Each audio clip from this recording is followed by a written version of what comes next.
So I'm sorry I haven't been making videos recently with the lack of news in the world and Thanksgiving. Things have been kind of a lull and just been not coming up with ideas.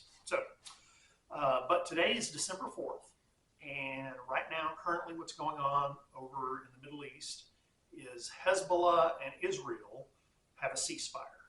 Now, this ceasefire between Hezbollah and Israel is contingent on Hezbollah behaving. So Israel basically is not attacking Hezbollah, but if they're watching them, and if they see Hezbollah do anything terroristy, they'll do something to stop them. So, like the other day, Hezbollah loaded up a van full of rockets and were driving them down to fire them at Israel, and so they blew the van up. And everyone's like, "Oh, you're breaking the ceasefire agreement, Israel," and they're like, "No, we're taking out a terrorist that was about to launch missiles at us. We said we'd do that." So anyway, that's what's going on between Hezbollah and Israel. Now, the day after the ceasefire went into effect, when Hezbollah did the ceasefire with Israel, that is, the militants in the north of Syria attacked and took Aleppo there. Basically, these guys are controlled by Turkey, and they saw weakness on Hezbollah's side, and so they attacked to take ground. So there's active fighting in Syria between Hezbollah, Iran, the Assad government that is backed by them, and the Russians.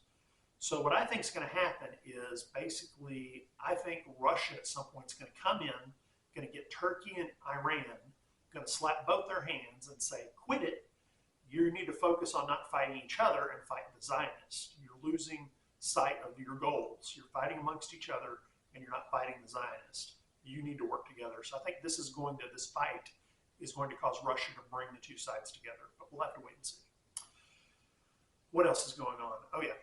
So Israel, their Sanhedrin, which is their religious leadership, has come out and told all Jews to come back to Israel. They've called everyone home. And the reason behind that is they are seeing their prophecies that they have, which are separate from ours in the Bible, about the Messiah's return, or his first showing up for them, no, return for us. But the return of the Messiah is imminent in their ideas, and they're afraid that there's going to be another genocide in the near future. So they want all the Jews to come home before the rest of the world can try to genocide them, like in World War II with the Holocaust. So you have to remember the Israeli people, the Jewish people, have suffered more genocides for the last 3,000 years than anyone else. They've had it happen to them so many times. So nevertheless, they're calling all Jews home, which again is prophetic in the New Testament, and in the back of and in the Old Testament it says that all the Jews will be called home. So they've put that word out from the religious leaders. The other thing that's going on is there hasn't been much going on in Ukraine. Now, what I think is happening is I think this lame duck administration wants to escalate the war and cause Russia to overreact. But they wanted to wait till after Thanksgiving because they didn't want everyone sitting around the Thanksgiving table talking about this. They only need it to be quiet for 4 or 5 days for it to drop out of the news cycle and people to forget about it. We're like goldfish in this country. So they waited for Thanksgiving to be over, and I think sometime in the near future they're going to try another poke the bear escalation in Ukraine and try to get Russia to overreact. They only have between now and January 20th to get Russia to basically escalate the war and get it out of hand. So what do I mean by that? If Russia were to launch a missile at any target in Europe outside of Ukraine into a NATO country in self-defense, because NATO's helping them target with those missiles, then America has to join NATO under Article 5 to fight Russia. So they're trying to start another major war between Europe and Russia, and we're just going to have to wait and see how that plays out. Between now and if we're going to get World War III or not. Let's pray and hope that we don't get that, and that Russia is able to see they're being baited and not take the bait. But again, I'm afraid they're going to keep poking the bear over the next 50 days and going to push them too far to get them to react. The other thing that I heard that I found interesting was Bible sales this year have gone up by 22%.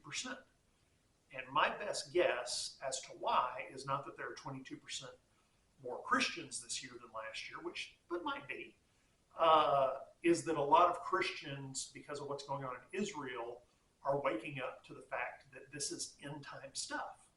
And they're buying Bibles to give to their friends and family. I think that's what's going on here. I think people are realizing, a small demographic of Christians are seeing the truth like we are, that we're in prophetic times and that time is short. End time events are occurring right now, every day around us. And we need to get the word out to our loved ones in case we get raptured so that they have the word. So that's why I think the Bible sales are up 22%, is because of all the prophetic events in the world happening. And as a Christian, you just feel something's coming. I think when you hear about things going on in the world with Israel and other things, you just feel in your core that time is getting short. So that's what's going on, and I'll try to make more videos in the near future. And other than that, may God bless you and keep you. Keep praying for the world.